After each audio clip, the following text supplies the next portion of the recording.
Good morning बेटा। आज का टॉपिक है एवरेज पावर का। ठीक है, एवरेज का कॉन्सेप्ट हम पहले पढ़ चुके हैं। जिसमें एवरेज हमने क्या निकाला था, एक तो average value of average value of EMF यानी कि वोल्टेज और एवरेज वैल्यू ऑफ करंट निकाले थे हमने। फिर हमने निकाली थी आरएमएस वैल्यू, उसमें भी एवरेज हमें रिक्वायरमेंट थी, एवरेज के तरीके से हमने उसको भी निकाला था। अब ऐसे ही हमारे पास आती है एवरेज पावर। लेकिन ये कहोगे सर आपने पहले क्यों नहीं करवाया, क्योंकि ये एवरेज जो पावर होती है ये इनका फेज तब तक पता नहीं चले, phase difference between the voltage and current, तब तक ये एवरेज पावर नहीं निकल सकती है। ठीक है, आपको पता चल जाएगा। एवरेज पावर एसोसिएटेड, पहले अकेला आर, फिर सी, फिर एल और फिर एलसीआर, क्या हमारे पास है associated with resistance.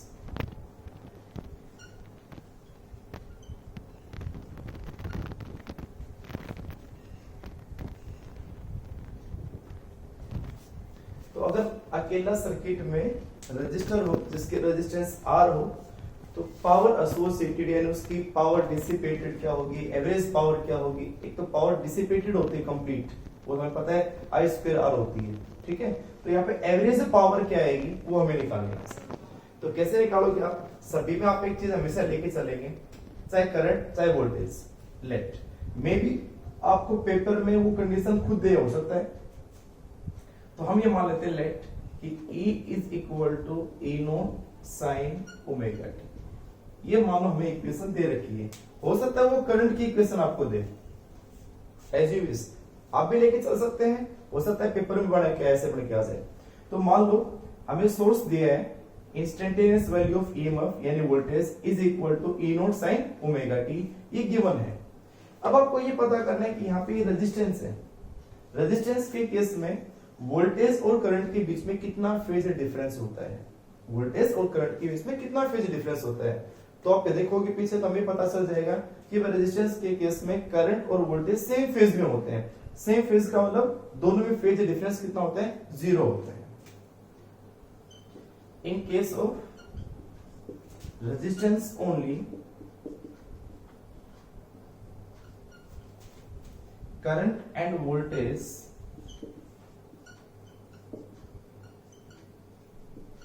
are in same phase, are in same phase।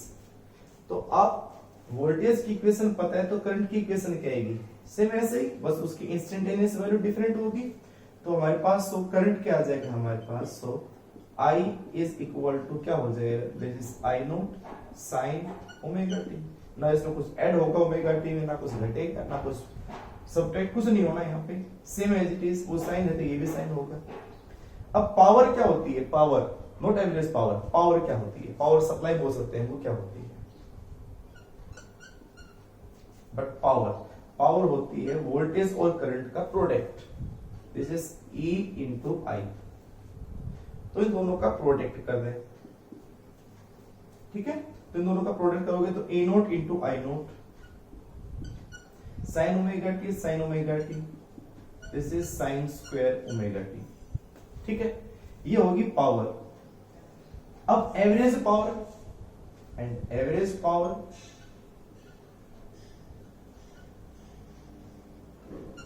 और एवरेज का मैंने आपको पहले मेथड बताया था कि एवरेज पावर कैसे निकालते हैं। पी बार लगा दो, पी ए भी लिख दो, आप कुछ भी लिख दो। ठीक है, इज इक्वल टू क्या था, integration of P into D T divide by D T यानी कि टोटल टाइम, कहां से कहां, 0 से t, एक कंप्लीट साइकिल के लिए, 0 से t कंप्लीट साइकिल के लिए। तो नीचे तो डायरेक्ट आप कैपिटल T लिख सकते हो, क्योंकि dt का इंटीग्रेशन t आएगा तो t आ जाएगा इसका आंसर। तो ये होगा एवरेज पावर का फॉर्मूला जो हम पहले कर चुके हैं। अब आपको इस पावर की ये वैल्यू है यहां पुट कर दो और उसका इंटीग्रेशन कर दो, वो निकाल दो जाएगा। तो मैं यह लिख देता हूं, इंटीग्रेशन आपको पहले भी करवा चुका हूं, ये साइन स्क्वायर ओमेगा टी का। मैं दोबारा से फिर से अलग से करवा दूंगा साइन स्क्वायर ओमेगा टी का, अगर याद नहीं है तो यहाँ पे पहले आप फॉर्मूला लिख दे बस ओनली। तो क्या बनेगा भाई, ये आ जाएगा, बाहर क्या आ जाएगा, E नोट और आई नोट, बाहर आ गया E note I note, integration हो जाएगा साइन स्क्वायर ओमेगा टी का, साइन स्क्वायर ओमेगा टी का, कहां से कहां, 0 से t, और नीचे वाले का इंटीग्रेशन तो क्या आएगा, t आएगा, तो इसका इंटीग्रेशन आ गया t, मैंने बाहर इंटीग्रेशन, तो ओनली ओइंग टू क्या dt। तो ओनली एंड ओनली आपको इंटीग्रेशन किसका करना है, साइन स्क्वायर ओमेगा टी का इंटीग्रेशन। तो साइन स्क्वायर ओमेगा टी का इंटीग्रेशन मैं कर देता हूं, ठीक है।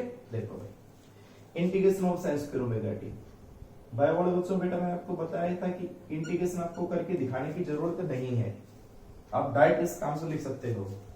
तो 0 से t, आप इसको क्या लिखोगे, कैसे करोगे इसको बताओ। साइन स्क्वायर ओमेगा टी को हम कहते हैं बेटा 1 minus cos 2 omega T and divide by 2, ये इसका फॉर्मूला होता है, और इनटू dt, कहां से कहां करना है, 0 से t, अलग अलग सेपरेट करो, यहां 2 आ जाएगा बाहर, यानी 1/2, तो ये यहां पे आ जाएगा, ये क्या 2 बाहर आया, तो ये आ जाएगा 1/2, तो इंटीग्रेशन किस का होगा, तो हो जाएगा 1 इंटू डी टी, दो अलग अलग पार्ट में कर देंगे हम, दो अलग अलग पार्ट में कर देंगे हम, 1/2 दोनों से मल्टीप्लाई रहेगा, तो एक तो 1 इंटू डी टी, यानी कि इंटीग्रेशन ऑफ डी टी, कहां से कहां, 0 से t, फिर है माइनस, फिर इंटीग्रेशन ऑफ किसका, cos 2 omega T into D T, cos 2 omega T into D T, 0 से t। थोड़ा सा मैथमेटिकल का ध्यान जरूर रखना, ये 1/2 कंप्लीट के बाहर है, आप कभी dt के बाहर कर दो बस ओनली, यानी इसके 1 इंटू dt के बाहर कर दो कभी, कंप्लीट ये 1/2 मल्टीप्लाई सारी टर्म के साथ है ये।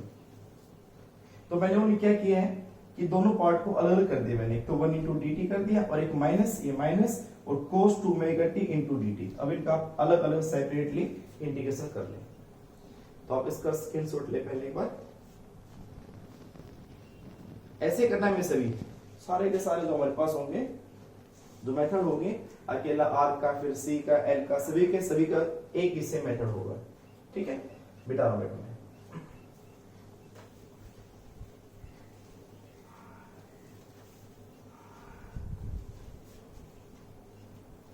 देखो भाई क्या है, हम इसके इंटीग्रेशन करेंगे, तो 1/2 तो बाहर है ही,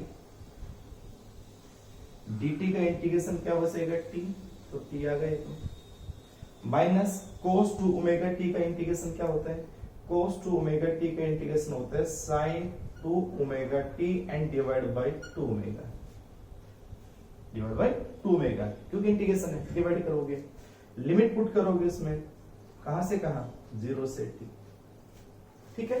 करो भाई, इंटीग्रेशन ऑफ, यानी कि ये आगे 1/2 बाहर, इसका हो चुका, माइनस इसमें से 1/2 ओमेगा को ब्रैकेट से बाहर कर दो, लिमिट पुट करें, साइन 2 ओमेगा की जगह क्या होता है, ओमेगा की जगह पुट करेंगे 2π/t, फिर इस t की जगह अपर लिमिट, t की जगह अपर लिमिट लिखी तो t होगी, फिर लगाते हो माइनस साइन 2 इंटू ओमेगा, ठीक है, ओमेगा क्या होगा 2π/t, और फिर t की जगह लोअर लिमिट कितनी है,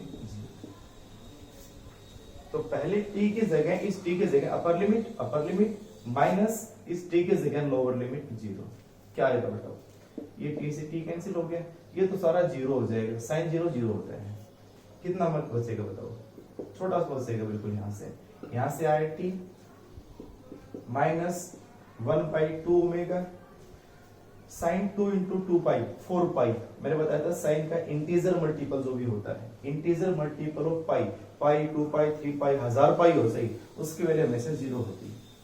सेम ऐसे ही साइन 0 भी क्या होता है, 0 होता है, ये 0 0, ये भी 0, तो हमारे पास इंटीग्रेशन क्या बचा, ओनली बचा t/2, और ये पहले बताया मैं करवा चुका हूं आपको मैं, तो साइन स्क्वायर ओमेगा t का इंटीग्रेशन 0 से t कितना आता है, t/2,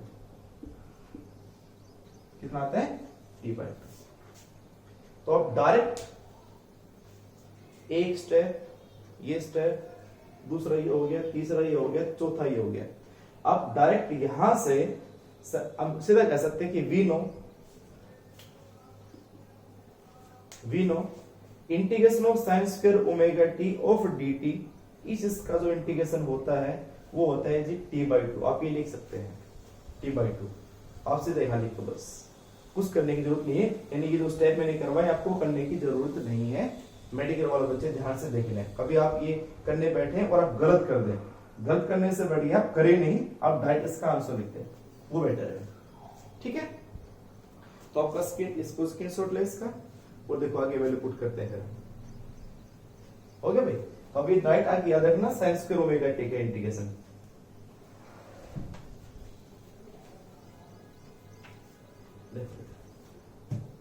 उसकी वैल्यू पुट कर दो, लिख देंगे फ्रॉम इक्वेशन 4 एवरेज पावर जो आएगी, एवरेज पावर वो आ जाएगी E naught I naught divide by T, E naught I naught divide by T, और इस सारे की जगह आगे t/2, टी से टी कैंसिल होगी, तो एवरेज जो पावर आई वो आ गई E naught I naught divide by 2। ये आ गया हमारे पास एवरेज पावर। लेकिन एक आध बात पेपर में ये रेजिस्टेंस के टर्म में भी आ जाती है, क्योंकि उसने रेजिस्टेंस पूछा है तो आपको उसको रेजिस्टेंस में भी कन्वर्ट करके दिखा देना है। तो रेजिस्टेंस में कन्वर्ट करोगे तो ई ओम्स लॉ लगा दो, E equal to I R, but नीचे मिटा रहा हूं बेटा,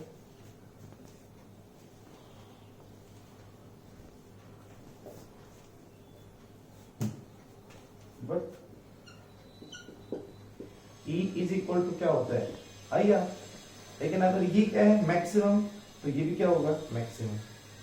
तो ई नोट की वैल्यू आई नोट आर यहां पुट कर दे, तो ये क्या बनेगा पी एवरेज आ जाएगा I naught into I naught square, तो I naught square R divide by 2, this is average power. ठीक है, मैंने एवरेज पावर का सिंबल ये बताया था ना कि एवरेज पावर को हम ये भी कह सकते हैं, एवरेज पावर को पी ए भी लिख सकते हो, एवरेज पावर को पी बार भी कह सकते हो, कुछ भी कह सकते हो आप। This is equal to I naught square R by 2। ठीक है, तो ये था एवरेज पावर का बिल्कुल सिंपल सा फॉर्मूला।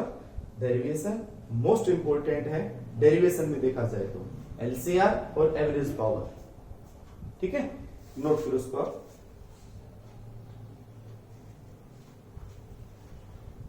हो गया, चलो उसके बाद एवरेज पावर से मैं से ही पहले कैपेसिटेंस के थ्रू, फिर रेजिस्टेंस उसके इंडक्टेंस के थ्रू।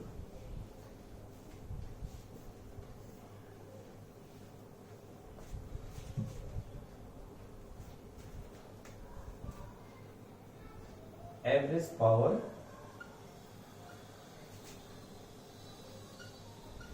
associated across inductor।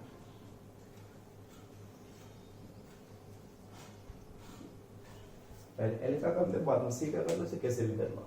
ठीक है, तो फिर वही बात है, दिया हो कंडीशन तो अलग बात है, नहीं दी हो कंडीशन तो मान लेंगे हम। Let E is equal to E note sine omega t. ठीक है, एक मिनट बेटा,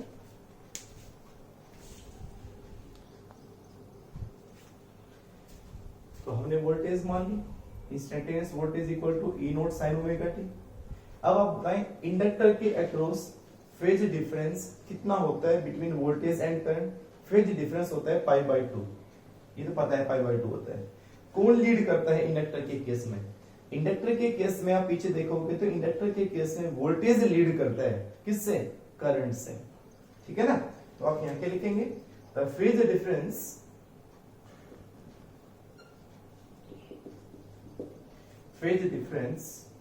between voltage and current is π/2। ठीक है, and voltage leads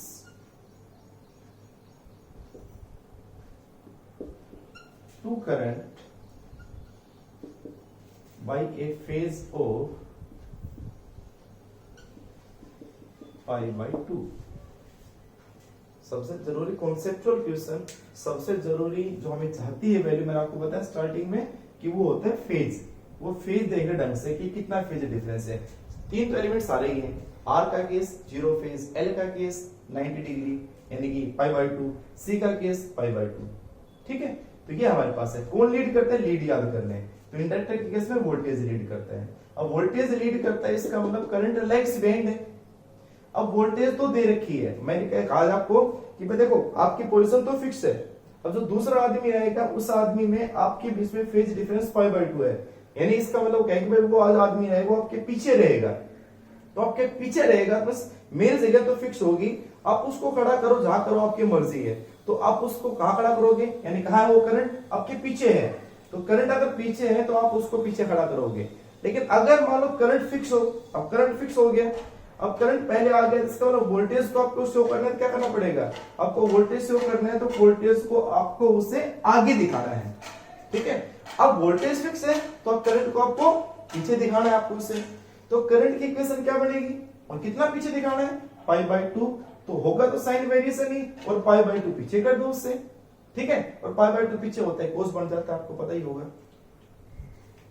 तो यहां पे इक्वेशन क्या बन जाएगी? Then current equal to, then I is equal to I0 sine omega t minus π/2। Current जो होगा वो पीछे होगा, ये कह सकते हो इसमें आप, और current legs to voltage by π/2। ठीक है ना, तो ये हमने इक्वेशन ये बना दी इसकी इक्वेशन। अब ये क्या इक्वेशन है? थीटा माइनस 90 कुछ नहीं होता, 90 माइनस थीटा होता है, तो अब यहां से माइनस कॉमन ले, क्या बनेगा? और I इज इक्वल टू, बाहर माइनस कॉमन ले लिया, ये हो गया sine, this is π/2 minus omega t, हो गया। 90 minus theta, coordinate number first, coordinate number first के अंदर सभी पॉजिटिव होते हैं, और साइन कन्वर्ट होता है कोस के अंदर, तो यहाँ पे ये इक्वेशन जो बन जाएगी, और ये इक्वेशन बन जाएगी I is equal to minus I0 cos omega, equation number 6। अब आप ये ना सोचें कि सर ऐसे हमें ये लेके चलनी पड़ेगी क्या, मैंने आपको बताया ना, आप I को यहां लिख दें, I equal to I0 sine omega t, लेकिन बात पेपर की है, पेपर में दिया होगा तो आपको ये मानना पड़ेगा, करंट दिया होगा तो करंट मानना पड़ेगा। तो आपको मान लो करंट यहां लिख दिया आपने I equal to I0 sine omega t, तो आप बताओ वोल्टेज की इक्वेशन क्या बनेगी? सीधी सी बात है, वोल्टेज आगे रहेगा तो वोल्टेज आ जाएगा E is equal to E0 sine omega t plus π/2, plus π/2, और प्लस π/2 90 प्लस थीटा या थीटा प्लस 90, बात एक ही होती है, तो 90 प्लस थीटा साइन कौन सा कोऑर्डिनेट? कोऑर्डिनेट नंबर सेकंड, और सेकंड में साइन पॉजिटिव होता है, तो यहां पे आ जाएगा E is equal to E0 cos omega t, और प्लस में आ जाएगा, जिस तरह यहाँ पे क्या है माइनस है, इस तरह से वहां पे आ जाएगा E is equal to E0 cos omega t. कोई बात नहीं, आंसर सेम आएगा आपका। ठीक है, तो यहां हो जाएगा I equal to I0 sine omega t, और यहां हो जाएगा E equal to E0 cos omega t. अब जरूर करके देखिए अपने आप भी, अब फिर कॉपी में नहीं करें, रफ कॉपी में जरूर करके देखें, ये करने के बाद इसका दूसरे मेथड से। ठीक है, हो गया भाई। अब आपको क्या करना है? पावर निकालनी है, पावर होगी इन दोनों का प्रोडक्ट, पावर क्या आ जाएगी? But power not average, power power power होती है वोल्टेज इनटू करंट का प्रोडक्ट, तो आप इन दोनों का प्रोडक्ट कर दें from first and the second, तो minus E0 I0 into cos omega. ठीक है, अब निकालनी average power, and average power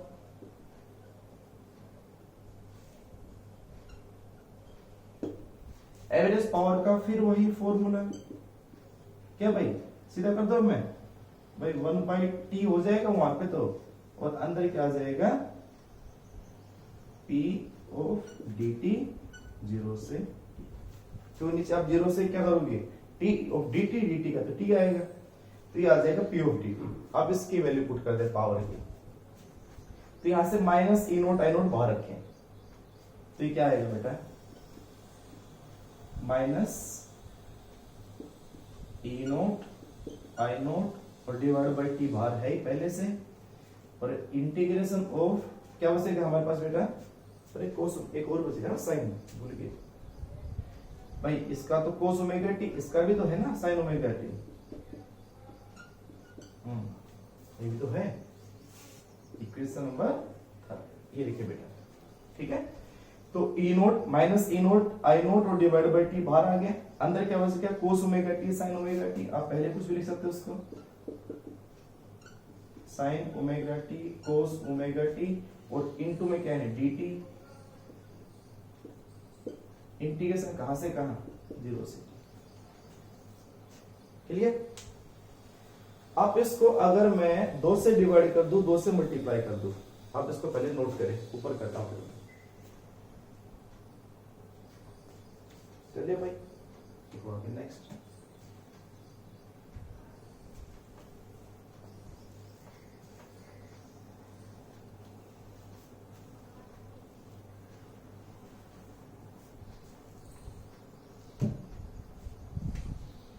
करो भाई, इसको 2 से मल्टीप्लाई करो, 2 से डिवाइड करो, इस टर्म को लिख देना यहाँ पे मल्टीप्लाई एंड डिवाइडेड बाय 2।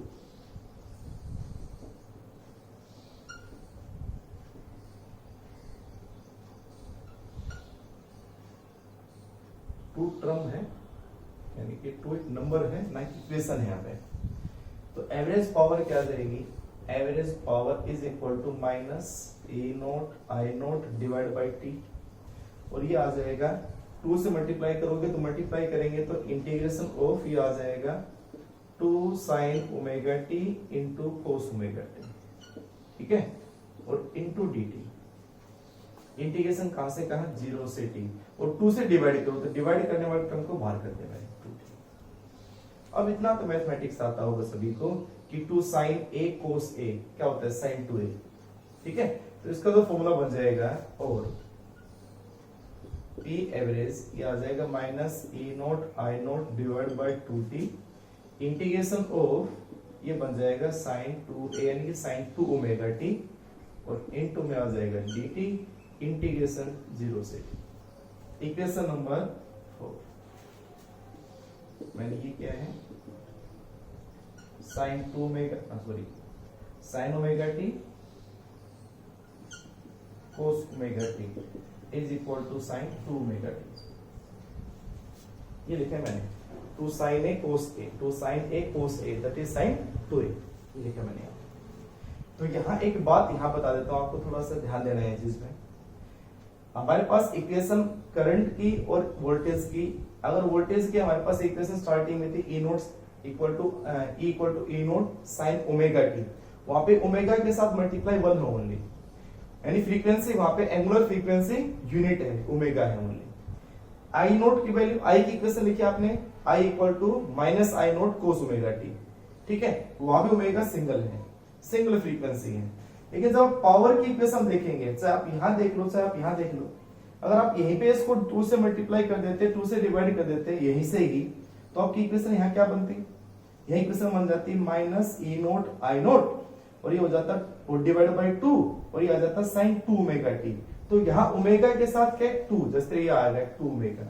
तो आप यहाँ ध्यान देना एक बात ये कि यहाँ पावर की जो फ्रीक्वेंसी है ना, पावर में फ्रीक्वेंसी, पावर की फ्रीक्वेंसी डबल है, 2 ओमेगा है। करंट और वोल्टेज की फ्रीक्वेंसी ओमेगा है, सिंगल फ्रीक्वेंसी है। Frequency means number of cycle complete in 1 second, ठीक है, जो उसने टाइम दे रखा है गिवन 1 सेकेंड, उसमें कितनी साइकिल कंप्लीट होती है।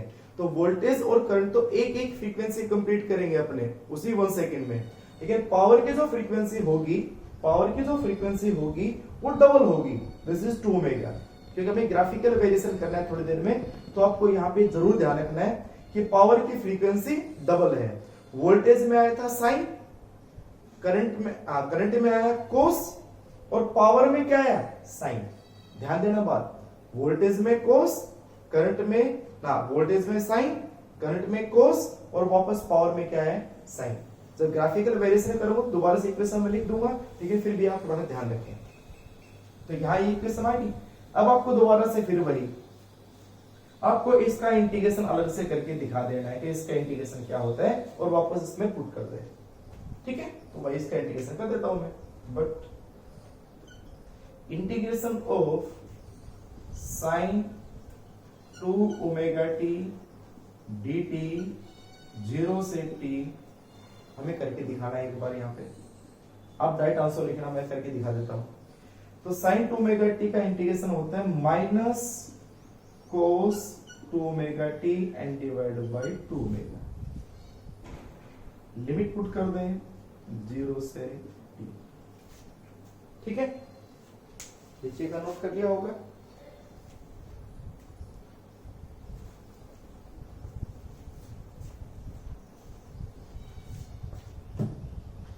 देखो तो ये क्या बनेगा बेटा, इसको लिमिट पुट करेंगे तो हम -1/2 ओमेगा बाहर कर दो, कोस 2 ओमेगा की जगह अपर लिमिट, सॉरी टी की जगह तो ओमेगा तो हो जाएगा 2π/t और t की जगह अपर लिमिट पुट करोगे तो क्या अपर लिमिट क्या है, t तो t, फिर माइनस कोस t की जगह 0 पुट करोगे तो सारा 0 ही हो जाएगा। तो t से t कैंसिल हो गया, 2 इंटू 2 4π -1/2 ओमेगा कोस 4π, कोस की इवन इंटीजर मल्टीपल ऑफ पाई कितनी होती है 1, ठीक है। एक मिनट बेटा,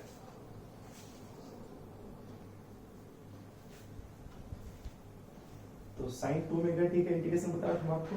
तो साइन 2 ओमेगा टी का क्या हो जाएगा, minus cos 2 omega T divided by 2 omega, -1/2 omega बाहर कर दो, कोस 2 ओमेगा रख दिया 2π/t, t की जगह अपर लिमिट t और t की जगह लोअर लिमिट 0। अब इसकी वैल्यू पुट करनी है, कोस की वैल्यू होती है 0, 2π, 4π, 6π यानी इवन इंटीजर मल्टीपल ऑफ पाई, कोस में वो 1 होती है हमेशा, तो ये बढ़ेगी 1 माइनस, और कोस 0 भी क्या होती है 1, 1 माइनस 1 0, इंटीग्रेशन कितना है 0। तो आपको sine 2 omega t of d t integration 0 से t कितना होता है 0, वो डायरेक्ट वैल्यू पुट करनी है यहाँ। तो हो गया फ्रॉम इक्वेशन नंबर 4, इसको नोट करना पहले जल्दी से, हो गया। तो देखो फ्रॉम इक्वेशन 4 क्या आएगा आंसर, एवरेज पावर ये हो गया 0, ये हो गया 0, तो सारा क्या हो गया 0। तो कंप्लीट एवरेज पावर यहां पे कितनी आई 0। इसका क्या मतलब हुआ, यहां मतलब ये हुआ हमने यहाँ पे जो इंडक्टर लिया है वो एक आइडियल इंडक्टर लिया है। आइडियल इंडक्टर आप सबको पूछ रहे what is the ideal inductor, तो आप ये कहोगे that instrument that apparatus which have no resistance। वो इंस्ट्रूमेंट होता है, वो apparatus होता है, वो डिवाइस होता है, ठीक है, जिसके अंदर कोई रेजिस्टेंस नहीं होता है, प्योरली इंडक्टर यानी आइडियल इंडक्टर, ठीक है, इसमें कोई रेजिस्टेंस नहीं होता है। तो इसका इस एवरेज पावर 0 आने का आपको सिग्निफिकेंस पूछ ले कि व्हाट इज द 0 सिग्निफिकेंस, इसका मतलब क्या है। तो इसका मतलब ये है, इसका it signify that there is no power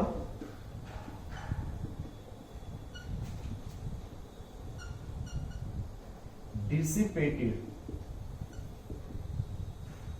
यानी कि खर्च होती है across an ideal और प्योरली कह सकते हैं इंडक्टर। किस बात के लिए, to maintain the current in the circuit, power खर्च जो होती है वो करंट को मेंटेन रखने के लिए, to maintain the current in the circuit. तो अगर सर्किट में रेजिस्टेंस तो होगा तो पावर खर्च होगी, अगर वहां पे ओनली प्योरली इंडक्टर है जिसमें कोई रेजिस्टेंस नहीं होगी तो उसमें पावर कंज्यूम नहीं होती है। प्योरली आइडियल, और आपको पता है ना आइडियल चीज तो इस दुनिया में होती ही नहीं है, कॉइल, इंडक्टर को क्या है, कॉइल, यानी कॉइल मींस एक हमने कॉपर एक हमने वायर लिया, वो कॉपर वायर को इस तरह से बना दी, वो क्या बनेगी, कॉइल बनेगी, और उसे वो क्या बोलते हैं, इंडक्टर बोलते हैं। तो क्या कॉपर के कॉइल में रेजिस्टेंस नहीं होगा, रेजिस्टेंस तो होगा, और रेजिस्टेंस होगा तो पावर कंज्यूमिंग तो होगी ही होगी। तो ये ओनली एंड ओनली क्या एक आइडियल केस है कि अगर हम ऐसी कॉइल बना दी जाए, एक ऐसी कॉइल बना दी जाए जिसमें कोई रेजिस्टेंस ना हो, कुछ भी प्रोसेस करके, तो कभी भी वो पावर कंज्यूम नहीं करेगा करंट को मेंटेन रखने में। मतलब एक बार सप्लाई दे दी जाए, जैसे हमारे घर में पंखा है, ठीक है, उस पंखे के अंदर हमने कोयल्स लगा रखी है, कोयल्स बना रखी है, पंखे के अंदर जो मोटर बांधते हैं तो कोयल के रूप में होती है सभी वो। तो कहते हैं अगर फैन के अंदर एक बार सप्लाई दे दी जाए, बस ओनली एक बार सप्लाई दे दी जाए, तो कभी भी उस पंखे में से करंट गायब नहीं होगा जब तक हम खत्म ना करें। इसका मतलब ये है, आप चाहे सप्लाई स्विच ऑन करो चाहे बंद रखो, यानी चाहे सप्लाई बाहर से लाइट आए चाहे ना आए, उस पंखे में हमेशा लाइट आती रहेगी, उसको चलता रहेगा, उसमें पावर कंज्यूमिंग बिल्कुल नहीं होगी, वो ये कहता है। लेकिन ऐसा अभी पॉसिबल नहीं है, ये आइडियल चीजें हैं अभी। ओके, तो यहाँ पे ये बातें हैं, आपको बस ओनली यहाँ जो आंसर आ गया वो क्या आ गया, एवरेज पावर 0 आ गई। क्लियर? तो ये है बेटा। इसके साथ इसमें क्या जुड़ के आता है, मैंने बताया इसके साथ जुड़ के आता है इसका ग्राफ, मोस्ट इंपोर्टेंट। उल्टा भी आता है, ग्राफ बना बनाए आ सकता है, उस ग्राफ बने बनाए में आपसे पूछ सकता है कि बताओ पहचानो इनमें से ये एलिमेंट कौन से हैं, कौन सा कर्व किसके लिए है और किसके लिए है, फिर उसके लिए आपको क्या बनाना है, उसका डेरिवेशन करना है। ठीक है, मैं बताता हूं आपको अभी। तो अब आप इसका बनाना है ग्राफ, ग्राफिकल वेरिएशन। तो देखो भाई, graphical variation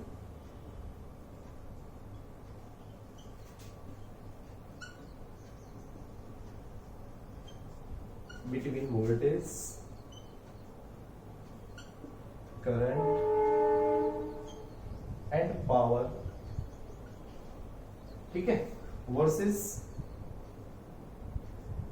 omega T. Omega T के साथ हमें ग्राफ बनाना है, एंगल के साथ हमें ग्राफ बनाना है वोल्टेज का, करंट का और पावर का। ठीक है, देखो बेटा कैसे बनाना है। तो सबसे पहले हम इक्वेशन लेके चलेंगे। पहले तो क्या थी हमारे पास कि वी नो वोल्टेज जो होगी E, वो होगी E note sine omega T, number 1। एक मिनट बेटा, एक मिनट रुकिए आप, सॉरी।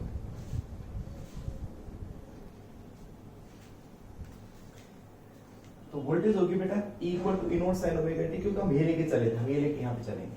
ठीक है, करंट की इक्वेशन क्या बनी थी, I इज इक्वल टू, हमारे पास आई थी I note sine omega t minus pi by 2। यानी हम ये भी कह सकते हैं इसको कि ये हमारे पास आई थी minus I naught cos omega t. ठीक है, इक्वेशन से।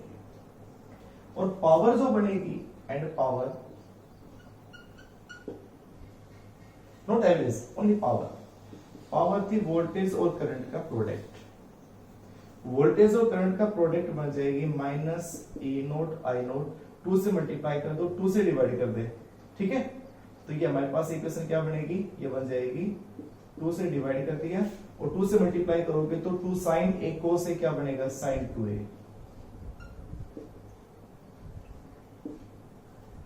इक्वेशन साइन वेरिएशन, साइन नहीं है, माइनस पाई बाई 2, यानी कि cos variation, sine variation, cos variation, sine variation, single frequency, double frequency variation बना है।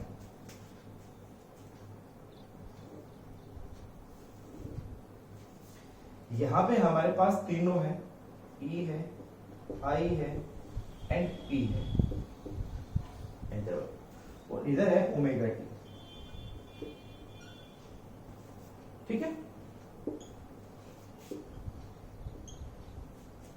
ये 0, ये हो गया पाई बाई 2, ये हो जाएगा आधा पाई, ये हो जाएगा 3 पाई बाई 2 और ये हो जाएगी कंप्लीट साइकिल 2 पाई। ठीक है, तो सबसे पहले आप बनाएंगे इसकी E, तो E equal to E naught sine omega t, तो कहां से स्टार्ट होगा, जीरो से। टाइम पीरियड यानी कि यहाँ कंप्लीट साइकिल कब तक खत्म होगी, तो यहां तक।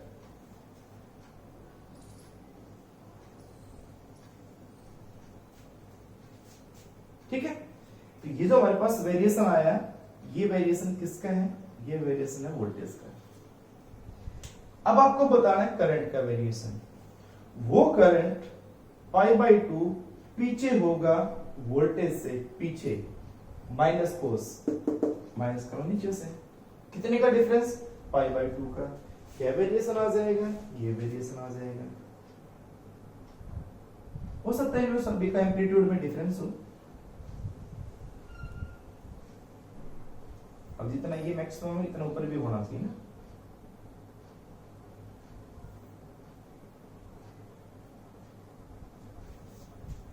ये आ गया करंट का वेरिएशन। अब आप देखो ध्यान से, यहां ये कंप्लीट टाइम हो गया, इस टाइम में, इस कंप्लीट टाइम, आप टाइम की भी अगर लिमिट लिखें ओमेगा टी और टी भी अगर करना चाहें यहाँ पे, तो यहाँ पे कितना है 80, सॉरी ये नहीं 80 वेरिएशन वेरिएबल, तो यहाँ ये टी होता है आधा, ना सॉरी 1/4, यहाँ होता है आधा t/2, यहाँ होता है 3/4 पार्ट 3t/4, और यहाँ होता है कंप्लीट टी, है ना, कंप्लीट टी। तो एक टाइम पीरियड में इसने पहले ये आधी की, यहाँ कंप्लीट की, तो एक कंप्लीट जो उसने टाइम दिया था उसमें उसने एक ही साइकिल तो कंप्लीट की है, 1 साइकिल। इसने भी तो एक ही की है, जहां से स्टार्ट किया वापस वहीं आना, उसकी एक साइकिल कहलाती है। तो यहां से स्टार्ट किया वापस यहीं पे आना, एक साइकिल होगी। इसके भी यहां से स्टार्ट किया वापस इसी जगह पे आना, एक साइकिल कंप्लीट होगी 2 पाई में। लेकिन अब इसके लिए 2 पाई में कितनी होगी, किसकी, पावर की, और पावर में फ्रीक्वेंसी क्या होगी, डबल। साइन वेरिएशन है, साइन वेरिएशन कहां से स्टार्ट होता है, 0 से। ठीक है, तो भाई बढ़ाएं, कैसे बढ़ेगा देखो, तो यहां से पावर का दिखाना है, तो पावर स्टार्ट होगी यहां से, बढ़ाओ भाई,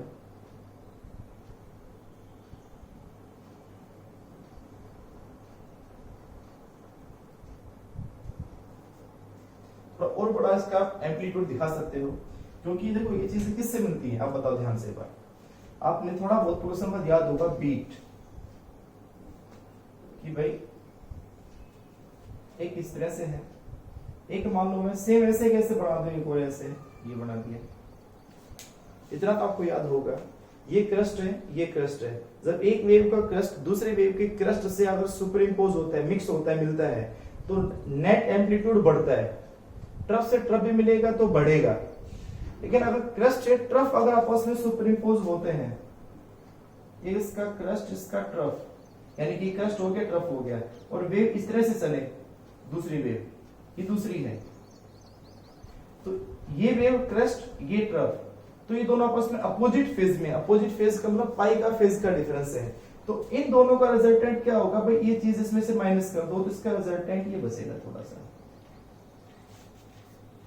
और अगर इन दोनों का बराबर हो, इसका, इस वेव का और इस वेव का, क्रस्ट क्रस्ट यानी क्रस्ट में ये ट्रफ में है, जब ये क्रस्ट में ये ट्रफ में, और ये वाला एम्पलीट्यूड और ये वाला एम्पलीट्यूड दोनों बराबर हो, तो ये वेव कैसी बन जाती है, ये वेव बन जाएगी बिल्कुल स्ट्रेट में, स्ट्रेट लाइन।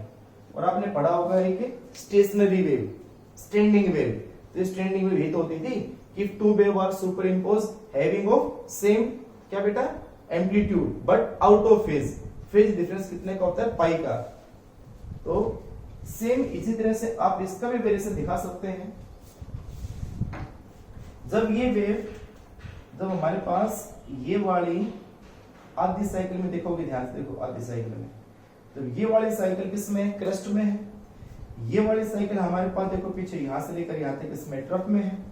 ठीक है, उसके बाद जब ये हमारे पास कहां पे आ गई, क्रस्ट में, अब भी ब्लैक वाली लाइन, और हमारे पास ये वाली कौन सी है, ये वाली देखो, ये अब भी कहां है, ऊपर है ना, सॉरी ये कहां गया, पहले ट्रफ में थी और उसके बाद ये किस में आ गई, क्रस्ट में, और ये भी किस में, क्रस्ट में है। तो इनके अंदर सुपरपोजिशन चलता रहेगा, कभी घटेगा कभी बढ़ेगा। तो हमारे पास आपको जो मेन बातें दिखाने के समझाने की, वो मेन बात क्या है कि sine variation cos variation, sine variation and double frequency. थोड़ा बहुत कम ज्यादा एम्पलीट्यूड हुआ, कोई बात नहीं है। मेन जो फोकस यहाँ पे आपका है वो मेन फोकस है कि इनमें से आपको ये डायग्राम बना बनाया मिल सकता है पेपर में, ऐसे कैसे। तो आपका जो तीसरा जो हुआ ना, इसमें देखो यहां से लेकर यहां आधी, फिर एक कंप्लीट होगी, फिर एक आधी, फिर एक कंप्लीट होगी। इस वाले के अंदर जो हमारे पास है वो डबल फ्रीक्वेंसी है। इसने इस टी टाइम के अंदर 2 फ्रीक्वेंसी कंप्लीट की है। तो ये जो हमारे पास है वो पावर को रिप्रेजेंट करेगा। तो आपके पेपर में ऐसा ग्राफ बना बनाया मिल सकता है, ऐसा कैसे। और आपको आया था, आपको भी सोचो नहीं आया, आप पीछे उठा लेना 10 ईयर में से। तो ऐसे कैसे ग्राफ मिलेगा, आपसे क्वेश्चन क्या पूछेगा, आइडेंटिफाई द एलिमेंट। इनमें से एलिमेंट पहचाने, नाम दे देगा ए बी सी। तो भाई ये हो गया ए, ये हो गया बी, ये हो जाएगा सी। पहचानो कौन कौन से है। तो सबसे पहले आप पहचानोगे कि भाई ओरिजिन से स्टार्ट कौन सा हो रहा है, वो तो साइन ही होगा। तो इसमें एक फ्रीक्वेंसी है, एक ही फ्रीक्वेंसी है, वो वोल्टेज और करंट में से होगा। तो अगर उसने वोल्टेज गिवन है, तो वोल्टेज गिवन है तो वोल्टेज को पहचाने भी ये वोल्टेज है। फिर अगर करंट पीछे है तो पीछे है, तो भाई पहचाने करंट हो गया। अब दो जिसमें डबल फ्रीक्वेंसी है वो तो सिंपल से एक ही चीज होगी, वो पावर होगी, और पावर में फ्रीक्वेंसी डबल होगी। ठीक है ना, वही पहचानो हमेशा, पावर तो इसमें डबल फ्रीक्वेंसी होती है। तो मेन बात आपको पहचाननी है 2 चीजें, वोल्टेज और करंट। पावर बिल्कुल सिंपल सा है। ठीक है, ये बात याद रखना, लिख लेना अपने यहाँ पे साइड में से आप कि पावर हैज डबल फ्रीक्वेंसी, ये बात लिख लेना वैसे से आप।